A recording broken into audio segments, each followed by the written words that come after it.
Olá pessoal, tudo bem? Um vídeo agora do Bizu do Concurso. Vamos tratar da Lei 12.850 de 2013, que trata do crime organizado. No item 1 do nosso material, nós vamos falar do histórico da lei e do crime organizado. O crime organizado no Brasil iniciou-se no Rio de Janeiro, nos presídios cariocas, na década de 80. A partir daí, o legislador viu a necessidade de se criar uma lei específica para tratar do tema.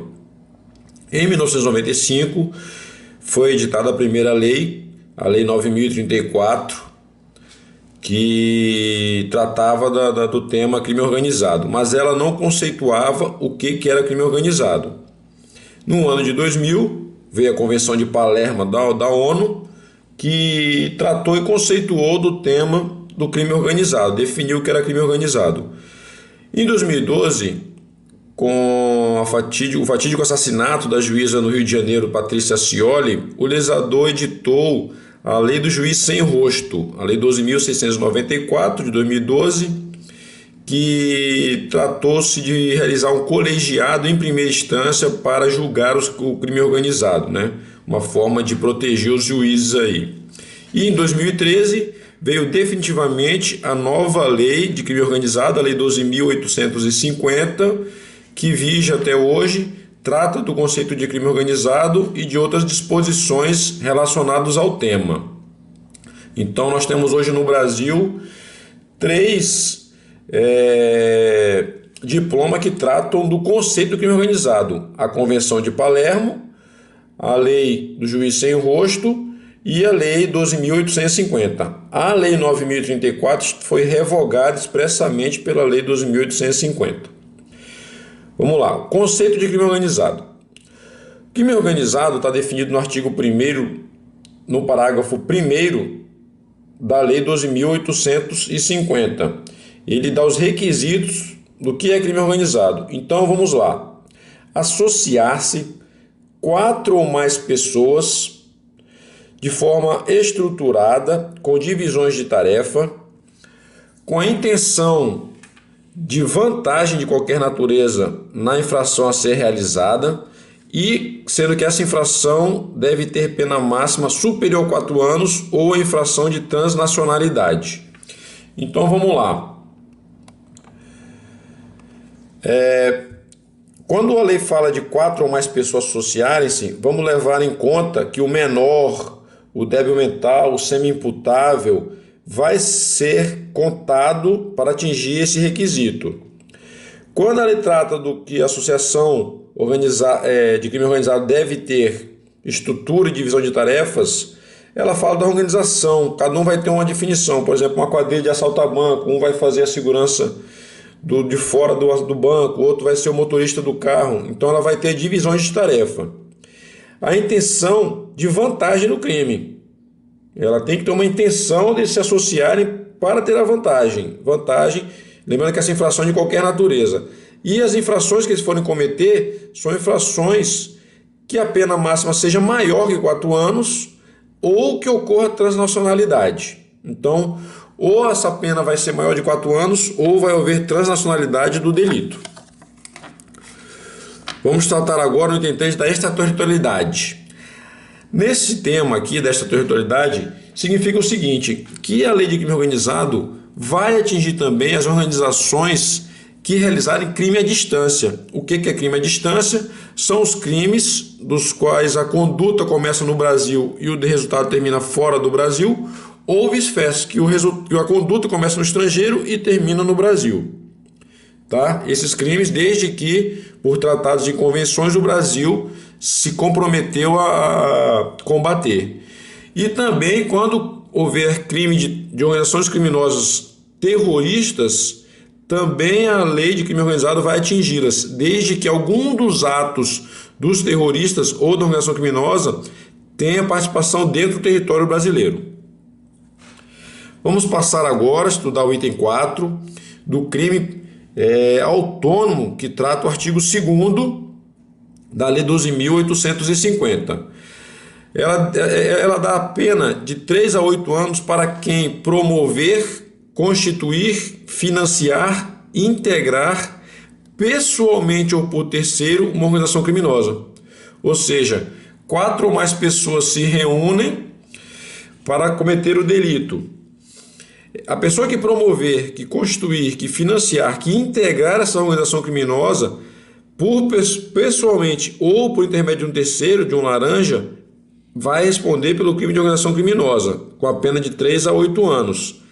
O parágrafo 1º ainda trata de quem atrapalhar a investigação de combate ao crime organizado, também vai incidir nessa pena de 3 a 8 anos.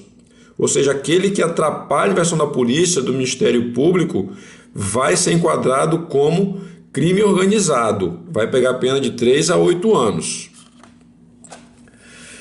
Agora vamos passar a tratar do item do concurso material de crimes. O que eu quero dizer com concurso material de crimes para a lei de crime organizado? Significa que aquele integrante do crime organizado vai responder pela lei 12.850, por participar da organização criminosa, e mais o crime que a organização venha a cometer.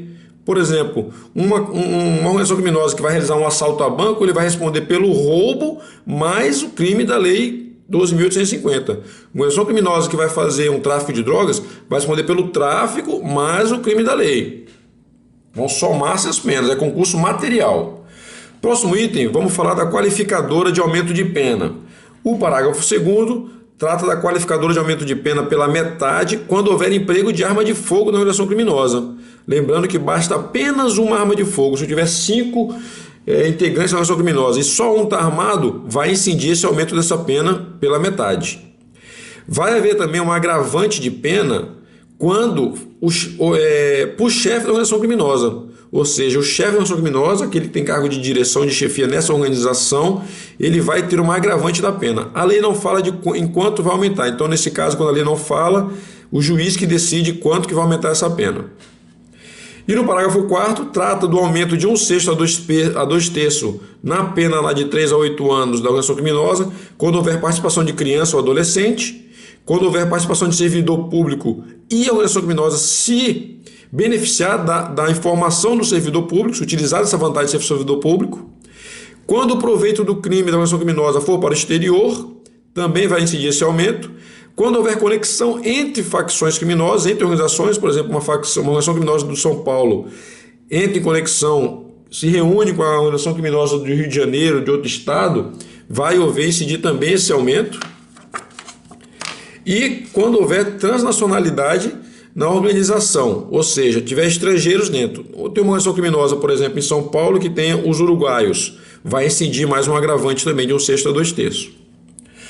Vamos passar para outro item da lei, quando ela trata do servidor público e do policial. No parágrafo 5º, ela fala o seguinte, que o juiz pode, de forma cautelar, afastar o servidor público que participar da organização criminosa. Então, o juiz identificou com indícios materiais suficientes de que o servidor público está participando, pode determinar o afastamento do servidor a qualquer momento. Quando vier a condenação desse servidor, se vier comprovado que ele realmente participava da organização criminosa, na condenação vai ocorrer a perda automática do cargo, emprego ou função e a interdição por 8 anos do serviço público. Então, cautelarmente eu posso afastá-lo e na sentença já vai ocorrer a perda do cargo.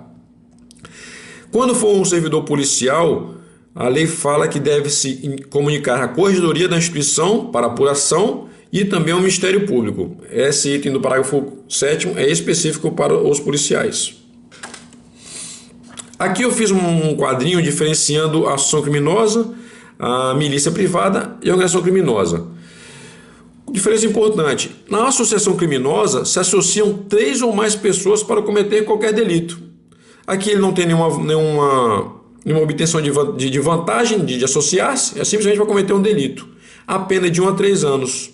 Na milícia, que é um delito razoavelmente novo, a pena é de 4 a 8 anos, mas é o quê? É uma organização paramilitar, é uma milícia particular, é um grupo ou esquadrão, para cometer qualquer crime do Código Penal. Aqui foi uma falha do legislador, porque quando ele falou assim para cometer qualquer crime do Código Penal, ou seja, se essa organização paramilitar cometer um delito fora do Código Penal, que esteja numa lei esparsa, ele não vai poder ser enquadrado nesse artigo aqui. E a organização criminosa, vamos relembrar, são 4 ou mais pessoas para obter vantagem na infração, eles se associam para obter uma vantagem na infração, lembrando que essa infração tem que ser maior que 4 anos ou que tenha transnacionalidade, e a organização deve ser estruturada com divisões de tarefa. Vamos em frente. Aqui os meios de prova. Importante, diversos são os meios de prova e investigação que a lei trata no combate à organização criminosa. Vamos falar só de algumas, tá? Primeiramente, a colaboração premiada. Grande importância porque recebeu o nome de colaboração premiada. Antigamente era delação. Aliás, antigamente não. As outras leis tratam de delação. Aqui é colaboração. Quando você já falar de colaboração, já sabe que está falando da lei de crime organizado. Pode ocorrer o que com a colaboração beneficiando o réu? Perdão judicial, a redução da pena ou substitutiva de restritiva de direito. Nesse caso, o delegado, o Ministério Público ou o defensor do criminoso oferece para o juiz a colaboração premiada, o juiz que vai homologar na primeira fase, no início da colaboração, e na sentença, na segunda fase, ele dá definitividade do prêmio que o réu vai receber, ou perdão judicial, ou redução da pena, ou substitutiva de direito. Lembrando que isso pode ser a qualquer tempo, mas se transitado em julgado, o réu vier a colaborar após o trânsito do julgado, a redução dele é somente de a metade. Outro meio de prova, captação ambiental, precisa do juiz autorizar. Ação controlada, também vou falar um pouquinho aqui, porque tem uma novidade aqui. Para quem não sabe, ação controlada é aquele retardamento do flagrante para ocorrer no melhor momento, momento mais oportuno, mais interessante. Aqui a novidade é que a ação controlada internacional. Se durante a investigação houver essa possibilidade de realizar essa ação controlada internacional, vai ser realizado, ou seja, fora do país. Acesso aos dados aos registros também é importante, porque esse acesso aqui não precisa de autorização judicial. Ou seja, o acesso ao registro telefônico, registro telemático, registro eleitoral, a banco de dados comerciais, o banco de dados públicos, não precisa dessa autorização judicial. O próprio delegado ou o Ministério Público vai requisitar. Inclusive, é uma lei para aqueles que se recusarem. Uma punição, né? Intercepção judicial, todos conhecem. Afastamento do sigilo financeiro, fiscal e bancário, também precisa de autorização judicial. A infiltração também tem uma novidade. Não uma novidade, mas tem um detalhe a mais aqui. Ela põe o prazo, 6 meses prorrogáveis, e ela também vai punir o excesso, ou seja, aquele agente infiltrado precisa tomar o cuidado de, quando cometer o crime junto com a organização criminosa, ter cometido esse crime somente com inexigibilidade e conduta diversa, senão ele vai ser punido. Aqui são alguns crimes que durante a investigação do crime organizado a própria lei vai punir, ou seja, revelar o colaborador falsamente declarar informações falsas também vai ser punido, e aqueles que eu falei, quando a empresa se recusar a fornecer registro, também pode punir. Observação aqui importante: a lei de ficha limpa torna inelegível o condenado em primeira instância por organização criminosa, e um prazo especial é de 120 dias para fim da instrução criminal da organização criminosa quando o réu estiver preso, mas esse prazo é prorrogável. Obrigado, pessoal, até a próxima.